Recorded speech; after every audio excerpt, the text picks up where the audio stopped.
So the blessing and the curse is that I am amped up on caffeine. I actually slept last night. I have this week, does anybody have a pillow? No, I'm just kidding. It's been an interesting week. I've heard my voice way too much. By that I say that last Monday or Tuesday, because I can't remember what day it was anymore, I did a recruiter and HR presentation for the Public Sector Human Resources Association and then the college HERC, Human Resource, thank you, Higher Education Recruiting Consortium. There's a word for you. And then on Wednesday I did something with Carleton College, and on Thursday I did another recruiter presentation. I did the recruiting one this morning, and there's this one.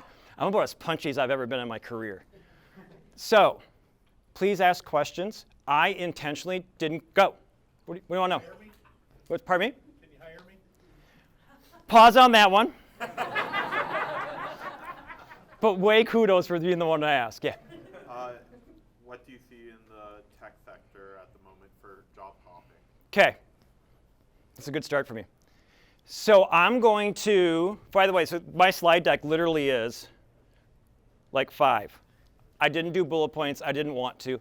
Just a quick side note before I forget. So Front End Masters is a client of mine. They are here in Minneapolis, right? They do front end. They're teaching people how to do front end coding. They have these awesome instructors that they bring in from around the globe, and they have workshops that they do in their office in downtown. Workshops are free. They reimburse for parking, and they do lunch for free. And so, if you want to take advantage of these opportunities, that will be the link. Just take a photo of the slide. That'll get you to the sign-up page on their website. So that's what that is for. So Front End Masters. Excellent. Yeah, it's like Mark brings in Mark Urbanski's the CEO, the founder. They're bringing in folks from Spotify, from Netflix. Will Sentence was here this week. I did not know, and of course this is being recorded, so now I feel like I need it because you're all going to hear this. Will don't ever watch this, but I didn't know who he was. And then I found out that who he was. I'm like, oh crap, like, you're really cool. Is not what the tech recruiter should be saying, right?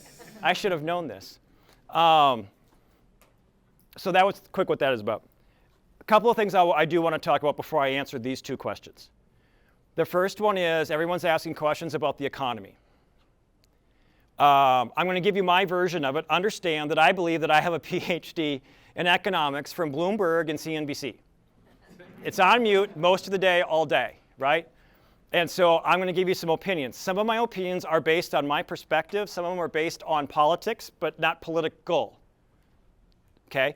Because if you ask someone what is the definition of a recession, sometimes it depends on the politics of the person that's answering the question. Okay? So I'm going to give you my version of the economy.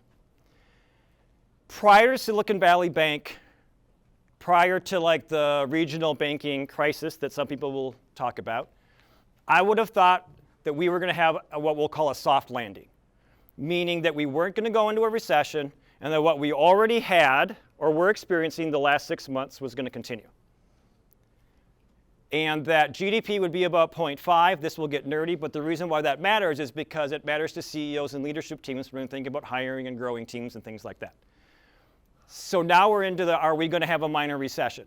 Here's the deal. People have been predicting a recession since Q4 of last year through this year. Now they're saying Q1 of next year. They're never going to be wrong. There's going to be one. And so what happens is that here in the Midwest, we follow the trends of the East and the West Coast. So for those of you who were in the recruiting session earlier, tune me out for the next 4 minutes because you've already heard this once. But the idea is this. I am not an amusement park person nor a roller coaster.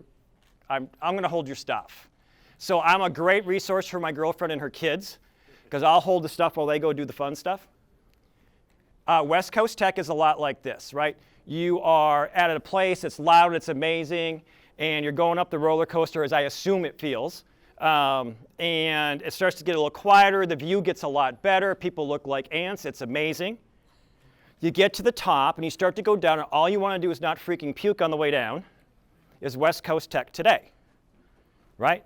They have the highs and the lows that we don't have. We have Valley Fair.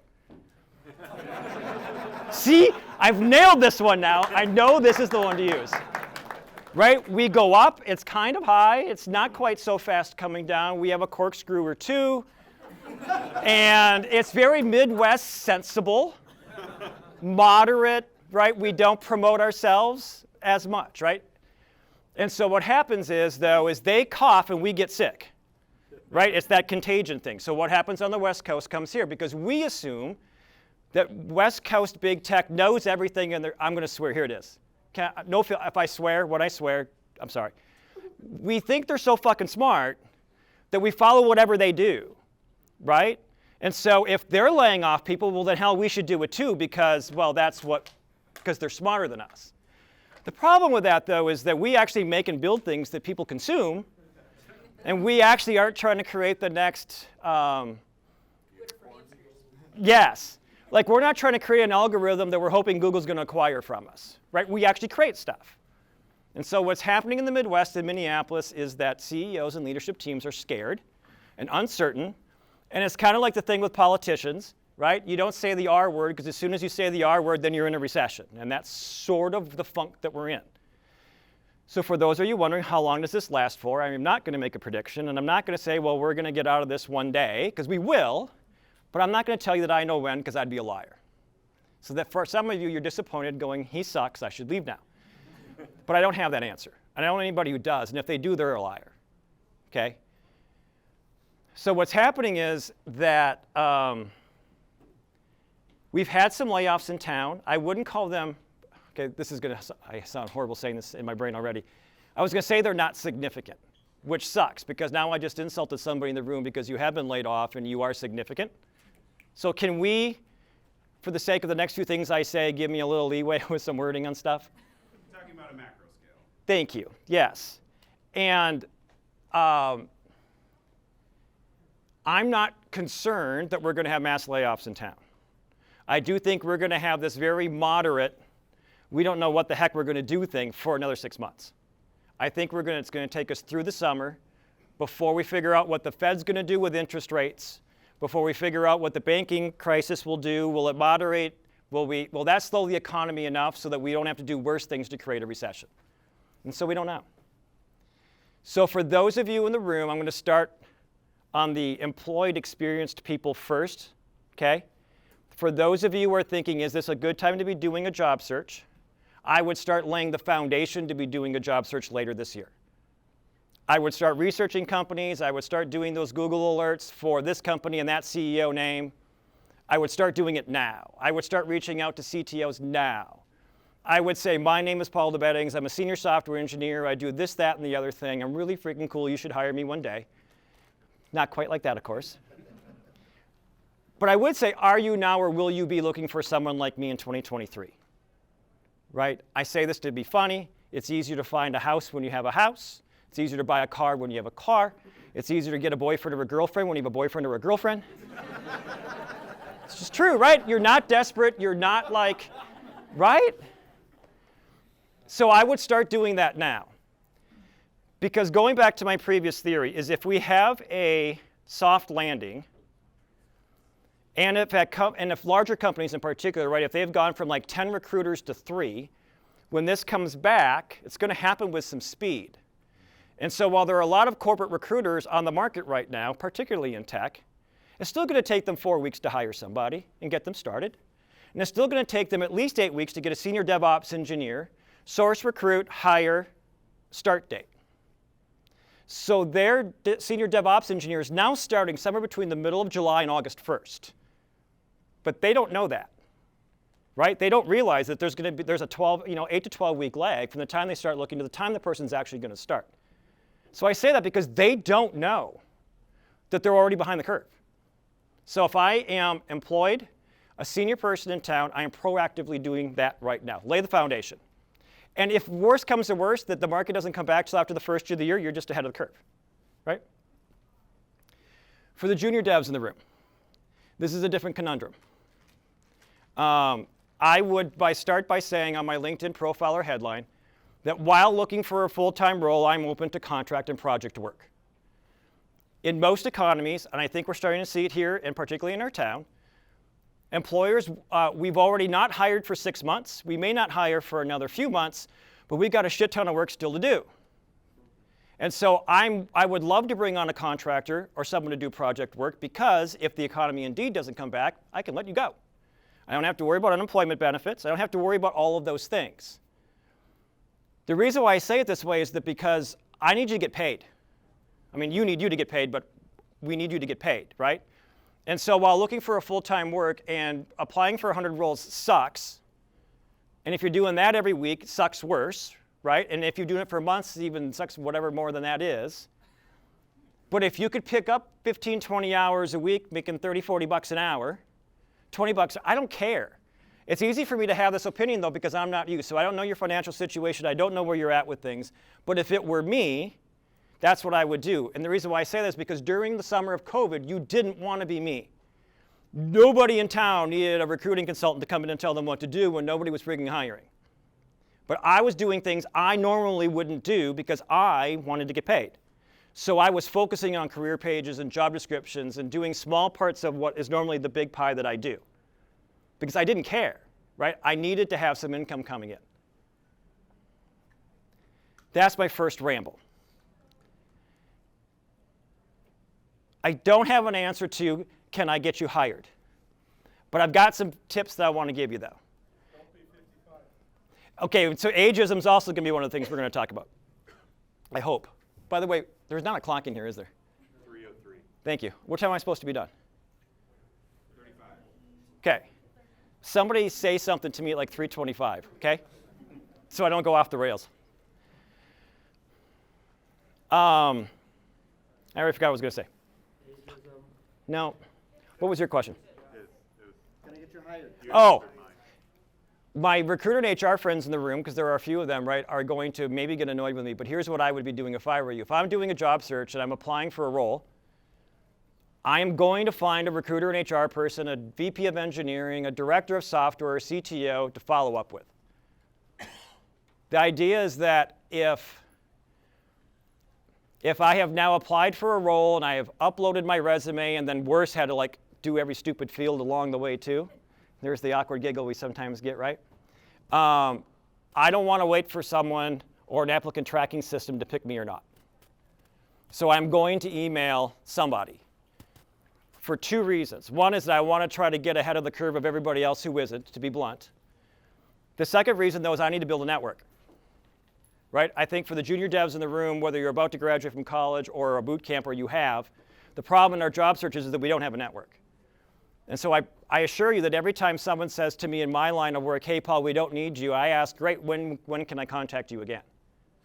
You may not need me now, but sure as shit, you're going to need me sometime in 2023 is my perspective.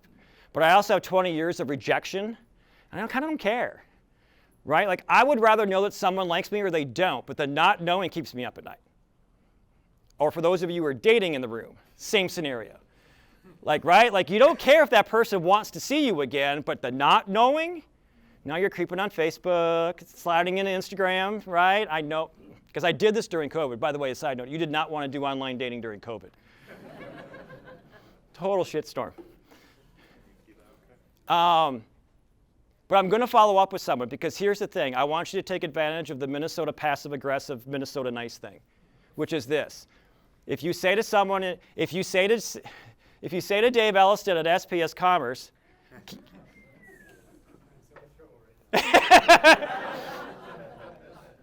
by the way, don't step on his right little toe because it's broken. That's what happens when you kick a chair. And also don't shake his left hand because he's got 4 stitches. He's like walking wounded right now.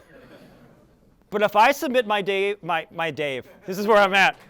If I submit my resume to Dave, right, and he says, Paul, we're not hiring, we're not looking for you, or not you now. Great, can I contact you again in 6 months or 3 months? Pick a number, I don't care. He won't say no because he's not a jerk because he's in the Midwest. Connect with him on LinkedIn. I'm going to follow up again like 3 days before 6 months and say, see, this is me actually being proactive. You told me I could. I'll reply all to that last email so it actually will look like we've had a conversation in his email, so he'll actually open it up. Right? And the worst thing he's going to do, hold on a second, the worst thing he's going to do is tell me, still not now. Great. He may never hire me at SPS Commerce. I don't care. Because when he goes to a really cool XYZ company 3 years from now, sure as heck he's going to remember me then. You're building a network. The other thing is that you may not get your dream job this first job out. So even if you get a contract or a project gig, right? The idea is that when you get this first thing as a junior dev, your job search does not stop. Unless you work at SPS Commerce. You're going to be there forever. But should you not land your dream job, no one in here is going to retire where they're working at right now. It's just the fact of it, right? And we shouldn't stop networking. And so when I was talking to my recruiter friends earlier this week, they also, by the way, many of them are applying for 1 in 200 jobs and not getting a reply back from the company. I've implored to them, please, when you landed your next new role, stop doing to others that you didn't like yourself. So we're trying to spread that word, right? When you're applying for jobs right now, also know that a lot of companies have gone from like 5 recruiters to 2. And the 2 remaining folks are completely stressed, freaked out. They're understaffed, undertooled, underbudgeted. So if they're not getting back to you, and while I would love to be sarcastic about my friends, it's also not their fault. So have a little grace going that way too. It's hard. I think about most of us in the room. Some of us have had conversations with me over the last couple of hours. Somebody asked me, how are you doing? I'm stressed, right? Most of us in this room are stressed, which means that when you're doing your job search, you are meeting with recruiter and HR people who are stressed, and a hiring manager who's stressed, and a team who's stressed, and a CTO who is stressed, just like we are. And if we could all just be a titch more empathetic towards each other, maybe this wouldn't suck quite as bad as it is right now. Yes? To take that beyond Minnesota, because I've been working remote for since 2016. I've not been in a building. Well, every time I go in a building, they say I talk too loud. Will you please go home, Michael? Anybody can't hear me, you just let me know. I can talk a little louder. But that gratitude has actually gotten me letters back from a CEO of a company, National Cyber Labs in the East Coast, going, God, you're polite. Going, thank you. So gratitude always in everything you do. They will remember that long after, and that follow-up process I've been having a conversation with a guy since November. And he's still taking my email. He hasn't hired me yet because I'm here, but he's still taking my email. He goes, you did it again? And he's trying to sell me his product. He wants me to go to take a class from him. And he says, you've got everything else. So my response was, I can teach you that everything else. Just maybe $40 an hour for 40 hours a week, $40 an hour. I'll teach it. So early in my recruiting career, I called the same person. It was email. First it was called, I've been doing this long where you actually called people first. And they worked at what was then Super Value. And I called every quarter for 4 years. She said no to me every time because they only worked with big companies and I was a solopreneur and blah, blah, blah. But when she got her next role at the next company, I was one of the 2 vendors she worked with for the next 2 years. Right? We live in a really large, small town. We've had actually some weird moments today. There were in the earlier session, it ended up being that one of the people in the room was a hiring manager, and one of the people in the room had actually applied to that person's job. More than that, they swapped resume. And there's an interview going on. Okay. That doesn't normally happen this way, of course, but it's freaking awesome when it is. Following up on resumes. If you're doing the interview process and someone says that we didn't pick you, okay, I'm going to send an email back. Now, most companies won't say, here's why we didn't hire you. Okay, they're worrying about the HR stuff. They're worrying about getting sued, blah, blah, blah. You can ask somebody, though, what would you want to see on my resume before I contact you again? And they will, 90% of the time, they'll tell you. And so if you're trying to get like some feedback of what should I be thinking about, what should I be working on, that's the question I would ask. Yes? You've done that in the past, and you had some time since then, and you're ready to reapply again. What's any strategies to make sure, like, okay, I check these boxes, but like maybe it's moving target. Yep. What do you do to make sure you stand out the next? So the idea that you've applied for a role, some time has gone by, there's another role or that could be the same role, and now you're going back to re-engage in them again. Fair? First of all, I'm hoping that I have at least learned more during that time, and that's going to be like my lead-in, right? So if I'm interviewing with Matt DeCure, I'm going to be like, hey, Matt, when we last met or when we last had an interview conversation, I had this skill set. You gave me some feedback. Here's what I've been doing since then. I see that you've got this role available. I would love to have a conversation with you again. The worst thing Matt's going to do is say no. You're already being told no, and you're already getting non-responses back, so what's like another one? Is Maria still here, or did she walk out? Okay, Maria, that's okay. Maria said to me something a few weeks ago when we were on a conversation, we were having a conversation about this. She goes, it's hard to say, but you got to collect your no's. Unfortunately, this is like hazing. Right? You got to collect enough of these. But when I first started search firm work, and this is 1998, like way back, I was introduced to this really cool, successful West Coast search firm guy. He was in his 60s. I was 29 years old. So he was like a sage, like who, right? He goes, Paul, he goes, here's what I need you to do. I need you to get good at being told no 98 times a month. And I'm like, that. He goes, because 2 yeses are 6 figures and you're set for the rest of your career. And so when we were talking about the numbers part earlier, like sometimes it is numbers, sadly. Sometimes you're doing numbers when you're applying. Sometimes for us, when we're recruiting, I'm going to pretend he's not here. We've already done this once today. We had a whole show last year. The idea is that I'm just persistent. I also know that some of us, including me a time or two over the last 6 months, have had a hard time getting out of bed. Can we just own that? This sucks. This is hard. Okay? I'll go there. I had a project through Granicus through last June, or the beginning of June last year. Actually, when we were here at Minibar last year, in June, it was my last weekend with Granicus. I intentionally took June and July off because I'm a summer guy. I was able to do that. I'd already planned the finances out. I got COVID at the beginning of August, and I kid you not, slept like a baby the whole month of August. I started doing biz dev work in September, startup week, 3rd week in September. I was ecstatic. I was jacked up. I then went 0 for 11 on pitching large projects. I've never gone 0 for 4 in my career, and I went 0 for 11. And I was a little freaked out. Okay, I was actually a lot effing freaked out because the market changed. Now that I had to change me and how my pitch is and what it is I think employers are looking for. And you all need to be that nimble on this stuff too. That's my opening ramble, mostly. What would you say if you were standing here right now? What advice would you give? I would ask for other questions, Paul. What questions do you have? Matt. What companies and what types of companies are hiring right now? What companies and what types of companies are hiring right now? So the healthcare industry seems to be doing well-ish. Likely they continue to do well. One company in particular I would pay attention to, they are not a client, okay, but Gravy is hiring. They're doing well. They got a recent round of funding. They likely have some more. Gravy, Gravie, would be one of those. It seems, from my perception, that United Health Group continues to hire. They also continue to shed, right? But that's the nature of a Fortune whatever, 4, 5, whatever they are. You hire here, you let go there. It's just part of the business. There are a number of like really small companies, frequently ones I've never heard of, so I can't like be like, hey, talk to these 4 people, because I rarely ever know who they are. I'm like, how did they go from like 10 people to 40?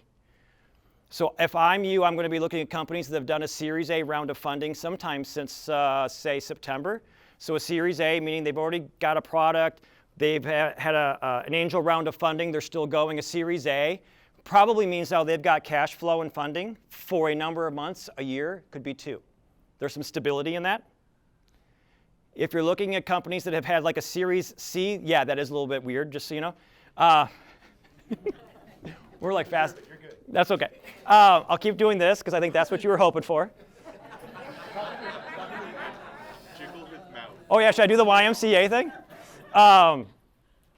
If they've done a Series C round, be cautious, because that means, it's good to see you.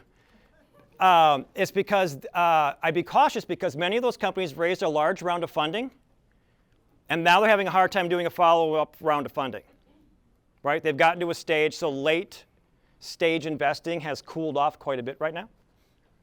Security companies are doing well. So here's what I want to say is that it feels like Minneapolis is like not doing well. We're just flat. It just feels compared to where we were 18 months ago like we're in the crapper. I'm using some really awesome language today, aren't I? But that's how it feels, right? Because so I've got DevOps engineer friends who are like, Paul, the economy sucks. Tell me more. And one of the answers I got, well, I was getting 6 to 7 inquiries a week during 2018, 2019, right? During 21, I was getting 12 to 15.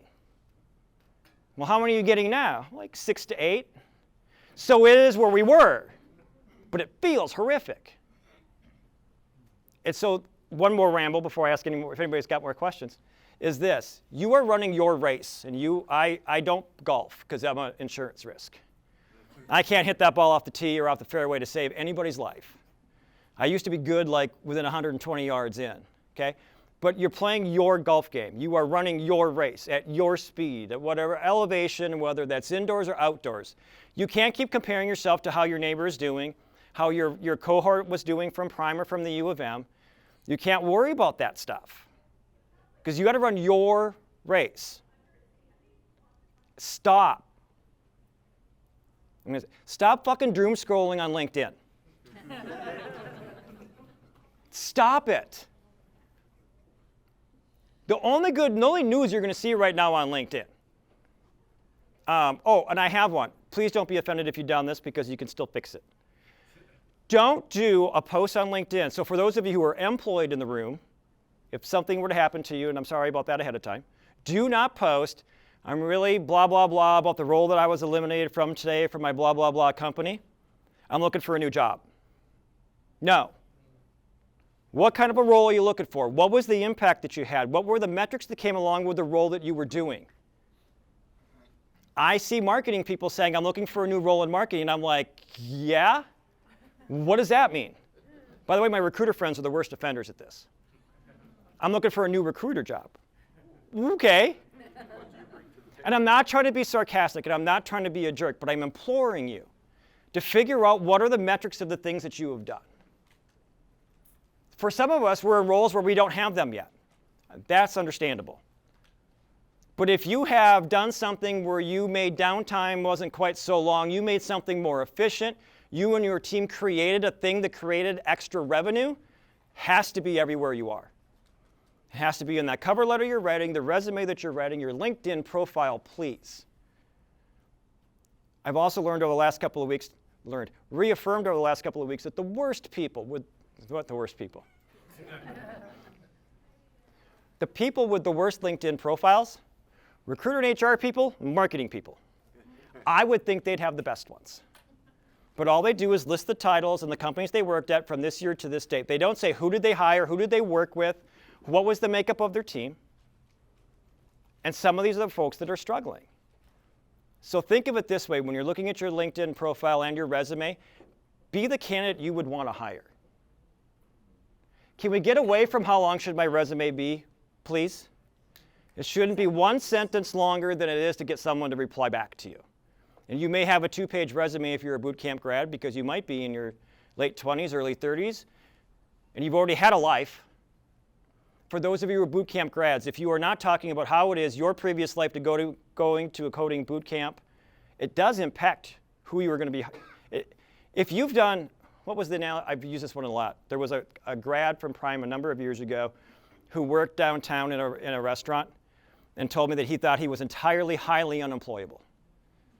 And I was freaking offended because I said, so you've worked in a multicultural environment where your customers were rarely sane and sober, right? You worked, you know conflict resolution. You ran a freaking team. Also includes if you've done retail and customer service and any other role too. You need to talk about how it is that that empathy you're bringing is why it is that someone should take an opportunity to get to know you. Okay? Okay, questions? Yeah. So it seems like maybe I've seen a couple of these recessions. Yep. Economic, ups and downs and whatnot. Really? Can lessons from the past ones that we've seen, or just kind of thoughts, reflections, is this similar or different, or thoughts on any of that? I think that the hardest one I'm going to project, this is me talking about me, the hardest thing about going on right now is that we don't know when it actually starts to come back yet. And really, it could be in 3 to 6 months. And really, it could be a year from now. Is the really crappy part to this. For COVID, we always thought it was 2 more weeks, 2 more weeks, 2 more weeks.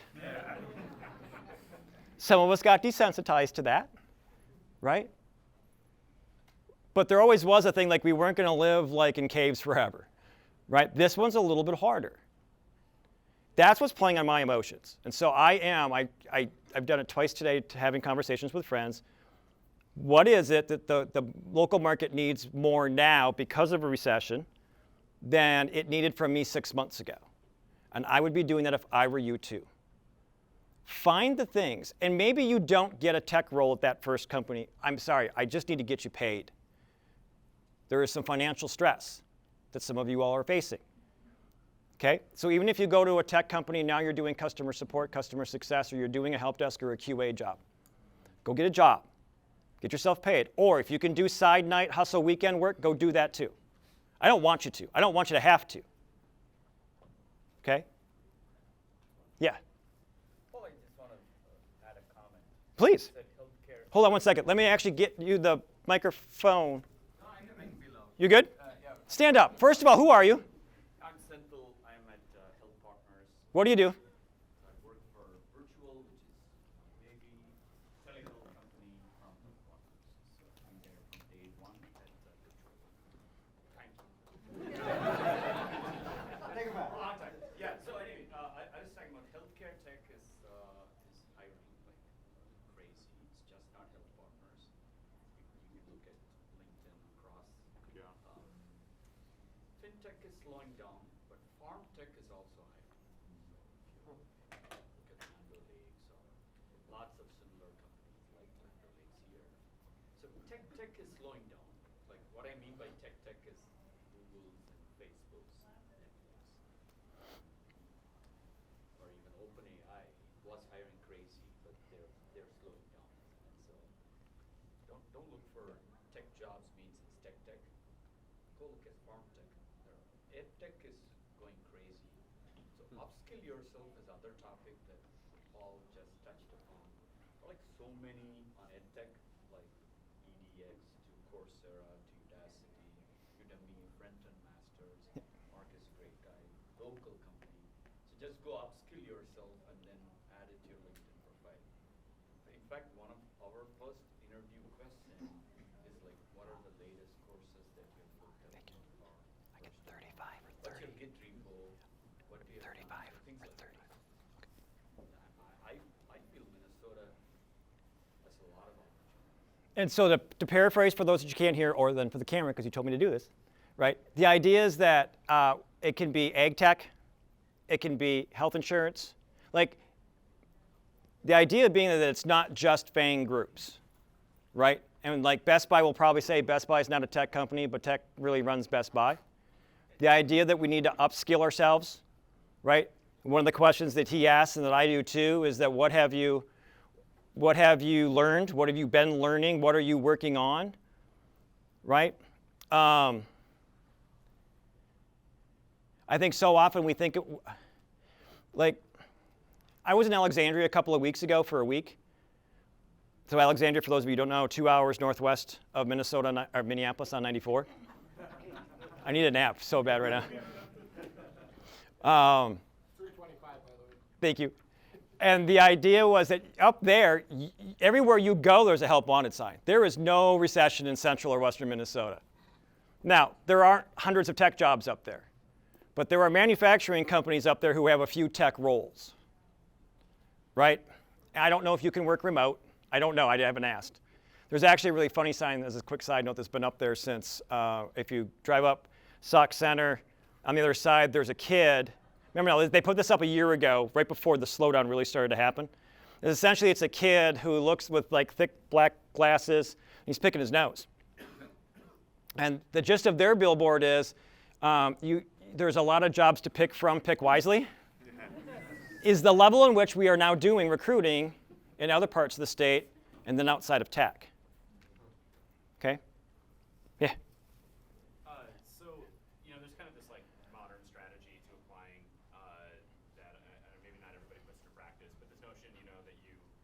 find a role, you apply, you go on LinkedIn, you find like a recruiter, you find somebody on the team, you find somebody, find someone who's like doing that kind of work, reach out to them, see if there's a public-facing email. But for a lot of like small mid-sizes that are on like, Well-Found, Angelus, Y Combinator, these job boards where there's like a level of abstraction between you and the contact of the company, and this company doesn't have a talent acquisition, they don't have a recruiter on staff, or you're getting these follow-up emails that are coming from like, email submasks, you've got your do not replies and all those. How do you crack into those? How do you make that conversation happen? So the question being is, how do you crack into companies when they might be smaller, right? They maybe aren't as found easily on LinkedIn, or you're applying to resume at, and there really isn't even a job. Like you saw a post somewhere on a Craigslist-looking site, and it says to apply at resume at, and you're just you're right where what I would call submit and pray, right? I am still going to go to LinkedIn though, and if I'm going to figure out, you know what the URL is, so you know what the name of the company is. I'm going to go to LinkedIn. I'm going to try to figure out roughly how many people are they. This is me, how my brain's going to work. And if they're under 100 people, I'm just going to email the CEO. Like, there's this concept called network gravity. I didn't make it up, and I don't know who to attribute it to. But the idea is that you can start up, you go start up as high up in the tree as you can, because you can fall down within it, but to start at the bottom to work the way up is a bit of a harder job to do. The worst thing the CEO is going to do is not get back to you, whatever. But if they forward you on to a hiring manager, recruiter, and HR person, they are a little compelled to get back to you. Because now they're a jerk if they don't, is my technique to doing that, right? The other thing I'm going to be doing, by the way, so for like the prime grads in the room, let me talk to you specific for a second. I am going to hop on LinkedIn, and I'm going to do a search for under either education or just as a keyword search, Prime Digital Academy. I'm going to try to figure out where it is that Prime Digital Academy students have been hired from over the last 6 years. Because you're going to find odd, weird companies that aren't the normal C.H. Robinsons and the Travelers and those companies. You're going to find the companies that hired somebody from Prime in 2018 or 2019. And they may not be hiring today. I don't know. But smaller companies, generally, recruiting functions aren't as robust. They tend to not have a recruiter person. They may have an HR person up until like 50 employees. So you may have to reach out to the CTO or a person with a title. Yeah? Can confirm, my last company, they hired one of us, and then they just brought in another and another and another and another. It was a small little place, but they had like 8 of us there. And so I was just proven to be smart that this happened where she went to work. Thank you for that. I'm done. No. Yes? And will you circle back on the ageism? Oh yeah, come back to the ageism. So yes, there is ageism both on the high end and the low end. Right? For the record, I'm 52. I hope I don't look nor act my age. Nope. 35. Did you hear that, Dave? I wasn't listening. So Dave and I have this ongoing thing that he keeps on saying he's old and he's in his mid-40s. And then I said to him one day, well, what does that make you? And he's like, old as. I'm going to give you the answer I gave my recruiter friends the other day, because they actually have a harder time at this than tech people do. Right? Because there's actually way more recruiter people available right now than there's ever been. And we also went through that whole hiring spree of recruiters during the Great Resignation. The first thing I said to them was, so go embrace ChatGPT, go embrace AI, because AI is not going to take the recruiter role, but AI with a recruiter is going to take your role. Right? And so to embrace some of the technology, and so for my recruiter friends, I was saying to them, because if you're a recruiter who's learning AI, and if you're a recruiter who's doing all these other things, now you're more of a talent advisor than a recruiter. And so use the age and the wisdom that you have, learn the new skill sets. Now we are having some salary issues though, right? We get a little bit older, our salaries tend to top out. And there is this thought that some of us have that we're going to continue to make 15% every time. And the answer is actually no. You will at some point hit a ceiling. Plan wisely, right? Coming back to, we always seem to have a recession. Theoretically, you have one every 5 to 7 years. It's kind of how it goes. We've been off cycle here a little bit. When you get your next new job, just do me a favor, don't spend what you make. Don't live the lifestyle of whatever you're making, right? We are awesome at this in the US, that we spend 5% more than we make.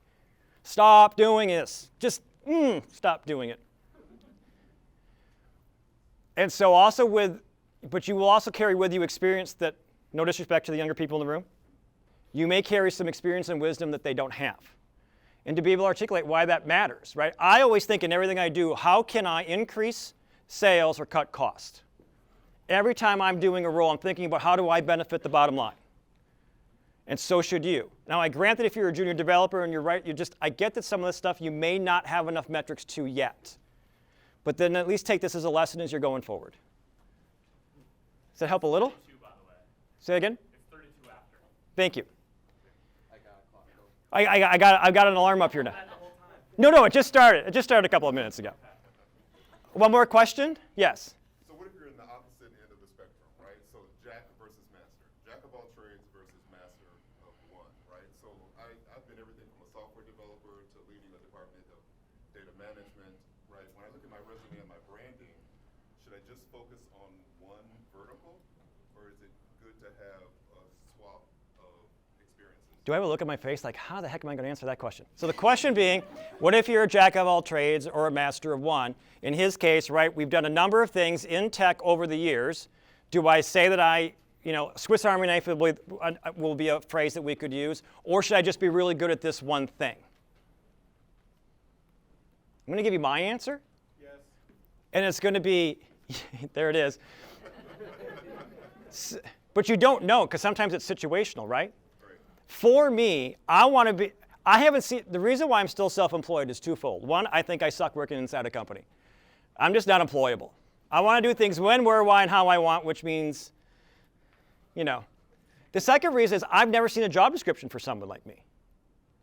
And so I'm frequently, when I'm doing my biz dev work, my client work, I am saying, so yes, I source, recruit, and hire, but I also think it's incumbent upon me to be thinking about candidate experience, employee experience, onboarding, and retention. And I've never seen that job description. So I will pitch myself as two parts. One is, who do you know who needs someone like me? And I'll list out the major points. Or B, I will say, who needs part of me? Because sometimes people don't know that someone like I in my role exist. They may not know that someone like you with your experience exists. So sometimes I will say to friends, either online on LinkedIn or privately, like, this is sort of what I'm looking to get into next. Who do you know who needs someone who, bullet point, bullet point, bullet point? Because, and then if I'm you, I may be emailing CTOs. Because one of the things, I'm looking at the clock, we got 30 seconds. And I want to do a selfie if we can before I go, mostly for social media purposes. So if you're in witness protection, duck when we do it.